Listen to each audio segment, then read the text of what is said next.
சினிமாவில் வந்து அவ்வளோ சீக்கிரத்தில் கூப்பிட மாட்டாங்க. பட் அது அந்த கனவோட அப்படியே வந்து ஒரு ட்ராவல் பண்ணிட்டு இருந்தேன். சினிமாவில் கிடைக்கலையே அப்படிங்கிற ஒரு ஏக்கம்.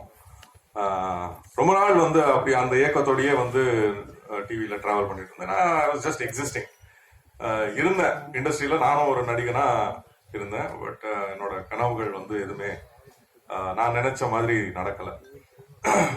ரொம்ப வருஷம் கழிச்சு கோவிட்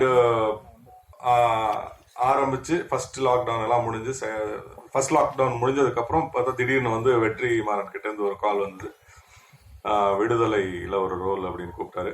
போய் மீட் பண்ணதுல இவ்வளோ நல்ல ஒரு ரோலுங்கிறது அப்படி வரோன்றது எனக்கு உண்மையாக எனக்கு தெரியல. ஏன்னா சினிமாவில் அதுக்கு முன்னாடி வந்து பண்ணிட்டு இருந்தேன். ஒரு நாள் 2 நாள் 3 நாள் சின்ன சின்ன ரோலாக கிடைக்கும், அப்படியே பண்ணிட்டு இருந்தேன். பட் வெற்றிமாறன் வந்து அவ்வளோ பெரிய ஒரு ரோல் கொடுத்து உண்மையாகவே அது வரும்போது நீங்கள் பார்த்துருப்பீங்க. ஸோ அதை தொடர்ந்து அடுத்த மிகப்பெரிய ரோல்னா பாரிக்கு தான் நான் தேங்க்ஸ் சொல்லணும். ஜமாலை நீங்கள் இப்போதான் பார்த்தீங்க.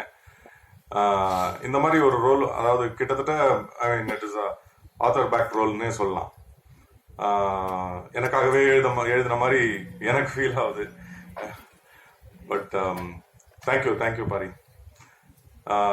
இத்தனை வருஷமா எல்லா புது டைரக்டர்ஸையும் புது கலைஞர்களை நீங்கள் சப்போர்ட் பண்ணியிருக்கீங்க, வளர்த்து விட்டுருக்கீங்க. அதே மாதிரி கிட்டத்தட்ட நானும் புதுசு தான். 30 வருஷமா இருந்தாலுமே புதுசு மாதிரி தான். அதனால எல்லாரையும் இங்க இருக்கிற எல்லாரையும் வந்து சப்போர்ட் பண்ணணும். இதெல்லாம் ஏன்னா டெக்னீஷியன்ஸ் அத்தனை பேரும் எல்லாமே புதுசு. First time director, first time cameraman, first time editor, அந்த மாதிரி எல்லாருமே புதுசு. ராஜா சார் மட்டும்தான் அவ்வளோ ஃப்ரெஷ், பழசு பட் அவ்வளோ ஃப்ரெஷ்ஷாக போட்டிருக்காரு. ஸோ இந்த படத்துக்கும் சப்போர்ட் பண்ணுங்க. நன்றி, வணக்கம்.